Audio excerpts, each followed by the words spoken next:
আউলিয়ারা কারে উকবা ইখতিয়ার, জাহেলারা কারে দুনিয়া ইখতিয়ার। মাইলে মোমেন সোয়ে মোমেন মিশাওয়াত, মাইলে কাফের সোয়ে কাফের মিশাওয়াত।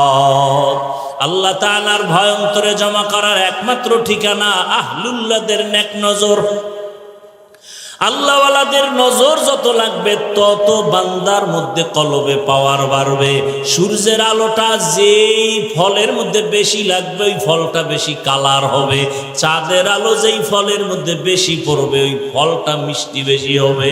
আল্লাহওয়ালাদের নেক নজর, আল্লাহর প্রিয় গোলাম তাকওয়াওয়ালাদের নেক নজর যার ভেতরে বেশি লাগবে ওই বান্দার কলব থেকে গুনাহ দূর হইয়া এমন আলো বাড়তে থাকবে ওই বান্দা মরণের আগে জান্নাতের চেহারা দেখা কবরে যাবে।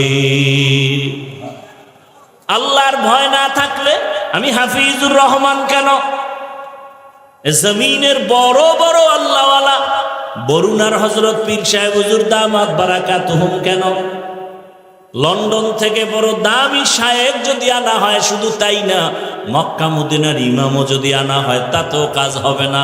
শুধু তাই না, রহমতের নবীও যদি বয়ান করেন ওর কপাল খুলবে না যদি আল্লাহর ভয় অন্তরে জমা না আসে। যেমন রহমতের নবী যার চেহারার দিকে একটা নজর দিলে জাহান্নামের আগুন হারাম, কেমন রহমতের নবী আমার যার চেহারা মোবারকে এক নজর দিলে পেটের ক্ষুধা থাকে না, কেমন রহমতের নবী জীবনে একটা মিথ্যা কথা বলেন নাই, কাউকে একটা গালিও দেন নাই, হাজারো গালি নবী শুনছেন একটা গালির জবাবও দেন নাই।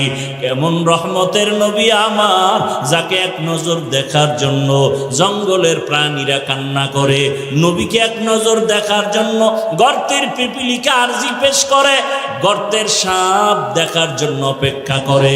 কিন্তু ভাগ্যের নির্মম পরিহাস, এ দুনিয়ার সব থেকে বড় এক বেঈমান একদিন আর একবার না 13 বছর পর্যন্ত রহমতের নবীকে দেখলেন, বয়ান শুনলো, কালেমা পড়ল না। কে এই বেঈমান? আবু জাহাল।